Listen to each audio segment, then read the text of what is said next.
अगर आप ये जान लें कि जब तक सूर्य है आप सचेत हैं और जैसे ही सूर्य अस्त होता है यानी डूबता है आप भी चेतना खो देते हैं, तो आप क्या करेंगे?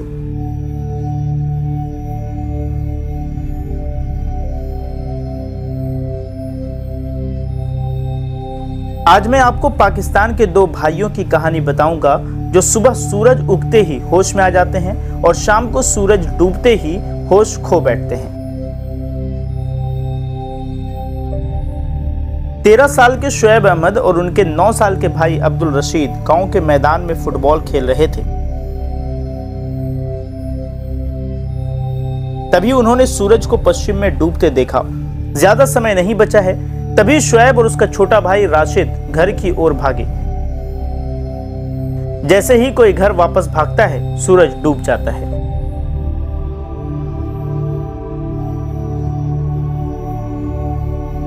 और घर में प्रवेश करते ही एक भाई पीछे बेहोश हो जाता है और दूसरा भाई अपने भाई के शरीर के ऊपर ही दौड़ता है और अपने बिस्तर पर बेहोश हो जाता है। थोड़ी देर बाद शुएब के पिता ने आंगन में लेटे अपने बेटे को उठाया और बिस्तर पर लेटा दिया।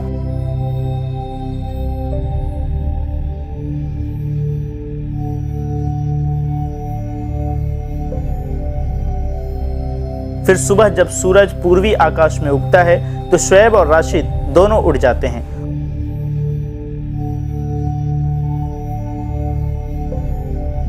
और सामान्य रूप से रहने लगते हैं। नहाना, स्कूल जाना, खाना और खेलना, फिर सूर्यास्त के समय फिर बेहोश हो जाना। यह कोई परी कथा नहीं है, आपने सही सुना। यह घटना पाकिस्तान के बलूचिस्तान प्रांत की राजधानी क्वेटा के पास एक गांव में हुई है। हैरानी की बात यह है कि तथ्य सत्य है।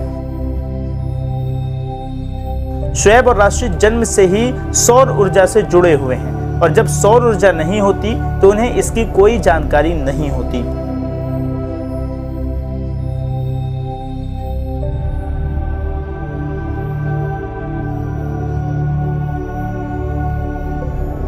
निजी घटना की खबर पाकिस्तान के मशहूर डॉक्टर जावेद अकरम तक पहुंची।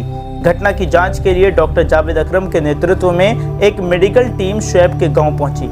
इसके बाद उन्होंने देखा कि शाम को शुएब और राशिद होश खो रहे हैं और सुबह सूरज निकलने पर दोनों बच्चे सामान्य स्थिति में आ रहे हैं। इसके बाद डॉक्टरों की टीम ने शुएब और राशिद समेत उनके परिवार के सदस्यों के खून और पेशाब के नमूने लिए और शहर लौटाए।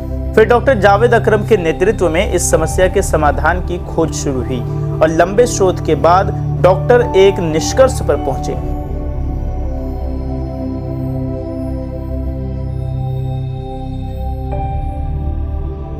अब इम्तिहान की बारी थी। शुएब और राशिद जिन्होंने कभी रात का चांद नहीं देखा, कभी पूर्णिमा की रात महसूस नहीं की, कभी रात में परिवार के साथ खाना नहीं खाया, क्या उनकी इच्छा पूरी होगी?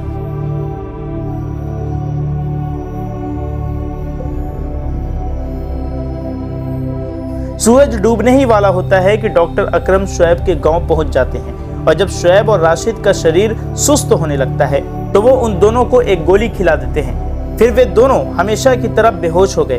इंतजार शुरू होता है। फिर 40 मिनट बीत गए। राशिद के चेहरे पर मुस्कान आ गई। उसने पैर हिलाए, धीरे धीरे उठ बैठा। 20 मिनट बाद शुएब भी मुस्कुराया, उठ बैठा। जन्म के बाद सबसे पहली चीज जो वो देखते हैं वो है रात की रोशनी, रात का एहसास।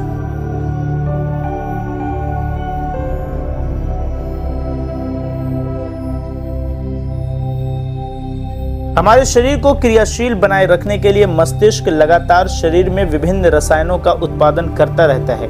उनमें से एक है डोपामाइन। डोपामाइन हमारे शरीर के अंगों की गति को नियंत्रित करता है, लेकिन शाम ढलते ही शुएब और राशिद का डोपामाइन उत्पादन बंद हो गया और फिर वो बेहोश हो गए।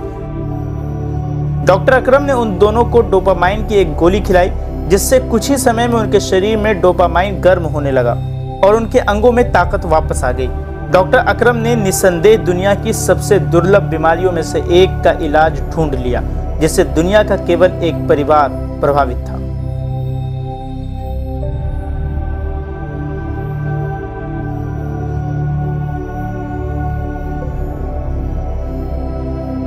was a very striking and a dramatic sort of a thing, and it became very popular in the medical world because nobody have heard of such things. I contacted the media house and I asked them, I would like to send the teams to the Balochistan to see what's happening. They were even labeled at one stage that they are malingering and trying to extort some money out of people. I had a psychiatrist working with them, I had a psychologist working with them, and we didn't get anywhere. This was a challenge for me to unveil this mystery. These solar boys, as we call them, the striking thing was that 2 boys had died of a similar disease, and the other striking thing is it was affecting males only. The females were unaffected. So obviously my mind went to the genetic side. It seems as if I have become part of the family. They're wonderful kids, wonderful family, very caring father. Unfortunately, they lost brothers for the very similar reason. What they describe is probably had a respiratory failure because all the muscles are controlled from the brain. We don't want them to be lost. इनके दोबारा test करेंगे ना और देखेंगे कि बीमारी का क्या हालात हैं जी. Our objective is that they should have normal quality of life. They can marry, they can earn for themselves, their family, and of course they will be valuable citizens of Pakistan then. This type of disease, possibly this is the first reported family. So now we are in a position to describe this new disease. It's a complex genetic phenomenon. रात को भी जो normal जिंदगी है वो गुजारें, ठीक है, और इनकी जान को भी कोई खतरा नहीं है, बेफिक्र हो जाए. There is a distance involved here. So I'm looking for a physician nearby whom I can convince to keep an eye on them. अगर कोई मसला होगा, मेरा नंबर है आपके पास, आप फ़ोन करें, मैसेज करें, हम खुद आपको फ़ोन करेंगे. नहीं, नंबर है, आप फ़ोन करेंगे इंशाल्लाह. हाँ, वो बताते रहें हमें कि क्या हालात हैं. ठीक है, ठीक है. अल्लाह. We intend to write a whole book on this phenomenon. I have learned a lot from this disease. I am much wiser now before I knew this family. And that's life. Medicine is lifelong learning. इंशाल्लाह इनकी अब शादी की तैयारी करें. क्यों भाई, शादी करनी है? कोई ज़हन में है कोई ज़हन में? ठीक है, अल्लाह खैर करे इंशाल्लाह.